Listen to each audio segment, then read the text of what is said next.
أعوذ بالله من الشيطان الرجيم بسم الله الرحمن الرحيم إن الذين يبايعونك إنما يبايعون الله يد الله فوق أيديهم فمن نكث فإنما ينكث على نفسه ومن أوفى بما عاهد عليه الله فسيؤتيه أجرا عظيما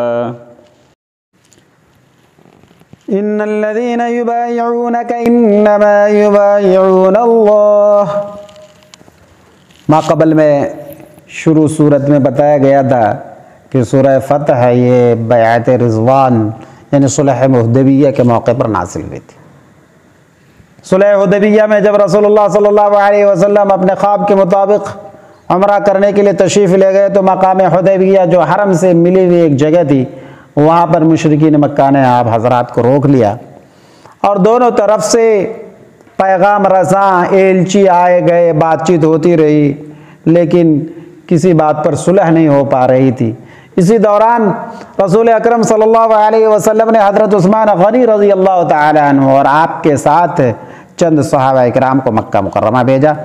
مشرکین مکہ نے ان حضرات کو نظر بند کر دیا اور اس وقت لوگوں میں مشہور ہو گیا کہ حضرت عثمان رضی اللہ تعالی عنہ قتل کر دیے گئے۔ ایلچی کا، پیغام رساں کا قتل کرنا ہر مذہب میں اور ہر شریعت میں بہت برا مانا جاتا ہے۔ رسول اکرم صلی اللہ علیہ وسلم نے اس خبر کے پیش نظر جو اس وقت صحابہ کرام تقریباً 1500 صحابہ کرام حدیبیہ میں موجود تھے، ان سے آپ نے بیعت جہاد و قتال لیا۔ اس وقت اپنا ایک ہاتھ بڑھایا اور دوسرا ہاتھ بڑھایا کہ یہ عثمان کا ہاتھ ہے۔ اس وقت جو صحابہ کرام نے بیعت کی ان کو کہتے ہیں اصحاب رضوان، یعنی بیعت رضوان میں شریک ہونے والے صحابہ کرام، وہ دیگر صحابہ کرام پر فضیلت رکھتے ہیں۔ تو اسی بیعت کا ذکر کرتے ہوئے اللہ جل شانہ ارشاد فرماتے ہیں ان الذین یبایعونک انما یبایعون اللہ، یقیناً جو لوگ آپ سے بیعت کر رہے تھے در حقیقت وہ اللہ سے بیعت کر رہے تھے۔ یبایعون، بیعت کرتے ہیں یا کریں گے، مضارع کا صیغہ ہے، حالانکہ وہ بیعت ماضی میں ہو چکی ہے۔ بلاغت میں پڑھ چکے ہیں کہ ایک وضع المضارع موضع الماضی، ماضی کی جگہ میں کبھی فعل مضارع کو لایا جاتا ہے اور کبھی اس کا مقصد ہوتا ہے حکایت حال ماضیہ، یعنی ما قبل میں، سابق میں جو ایک معاملہ پیش آ چکا ہے اس صورت حال کو مخاطب کے ذہن میں لانے کے لیے ماضی کو مضارع سے تعبیر کی جاتی ہے۔ ماضی کو مضارع سے تعبیر کی جاتی ہے، جیسے کہ کما یجزا سنمار، کما یجزا سنمار، حالانکہ سنمار کا بدلہ تو ہزاروں سال پہلے گزر چکا ہے۔ تو یہاں بھی اللہ جل شانہ نے ماضی کی جگہ مضارع لایا بلاغت کے اعتبار سے، اسی ما قبل کی صورتحال کو اور اس نقشے کو مخاطب کے ذہن میں لانے کے لیے انما یبایعون اللہ، در حقیقت وہ اللہ سے بیعت کرتے ہیں۔ اس لیے کہ بیعت یہ رسول کے حکم سے تھا اور یہ بیعت کرنے کا حکم یقیناً اللہ اور اللہ کی وحی کے حکم کے تحت تھا۔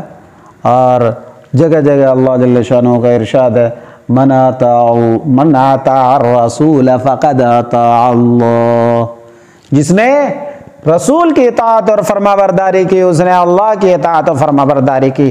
تو گویا کہ رسول کے حکم سے بیعت کرنا اللہ کی فرما برداری ہے۔ تو وہ رسول سے بیعت نہیں بلکہ اللہ سے بیعت کر رہے تھے۔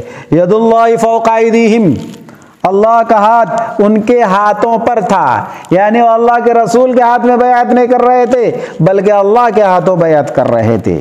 مطلب ہے کہ رسول کی بیعت بعینہ ہی اللہ کی بیعت ہے۔ اب اللہ کا ہاتھ یہ متشابہات میں سے ہے، اس میں پڑھنا جائز نہیں ہے۔ ید اللہ فوق ایدیہم فمن نکث فإنما ينکث علی نفسہ، پس جو بیعت توڑے گا تو وہ اپنی ذات کے خلاف بیعت توڑے گا، یعنی جہاد و قتال سے پیچھے رہے گا تو گویا کہ وہ بیعت کو توڑ رہا ہے، اور جب بیعت توڑ دے گا تو کسی کو کچھ نقصان نہیں کرے گا بلکہ اپنا ہی نقصان کرے گا۔ فإنما ينکث علی نفسہ، اعلی اضرار کے لیے آتا ہے، نقصان پہنچانے کے لیے، اپنے نفس کے خلاف وہ بیعت توڑے گا۔ وَمَنْ أَوْفَى بِمَا عَاهَدَ عَلَيْهِ اللَّهُ فَسَيُؤْتِيهِ أَجْرًا عَظِيمًا، اور جو اس معاہدے کو پورا کرے گا، اوفا یوفی فان پورا کرنا، اور جو اس معاہدے کو، اس عہد کو، اس بیعت کو پورا کرے گا کہ جس پر اس نے اللہ سے بیعت کی تھی، جس پر اس نے بیعت کرنے والے نے، بندے نے اللہ سے بیعت کی تھی، تو اللہ جل شانہ سے بڑا بدلہ دے گا، بڑا ثواب دے گا، بڑا اجر دے گا۔ یہ بیعت چاہے وہ بیعت رضوان ہو، جہاد و قتال کی بیعت ہو، یا کوئی بھی بیعت ہو، کوئی بھی معاہدہ ہو، حکم عام ہوتا ہے، شان نزول کے ساتھ حکم خاص نہیں ہوتا۔ قرآن میں عام طور پر جو احکامات دیے گئے ہیں کسی بھی پس منظر میں، کسی بھی شان نزول کے تحت، تو وہ حکم اس واقعے کے ساتھ خاص نہیں ہوتا ہے بلکہ حکم کیا ہوتا ہے؟ عام ہوتا ہے۔ تو یہ بیعت اور معاہدہ توڑنے کا جو یہ حکم بیان کیا جا رہا ہے کہ اگر پورا کرے گا تو اس کا فائدہ اس پورا کرنے والے کو پہنچے گا، اور اگر توڑے گا تو اس کا نقصان اسی کو ہوگا، کسی کو نہیں ہوگا۔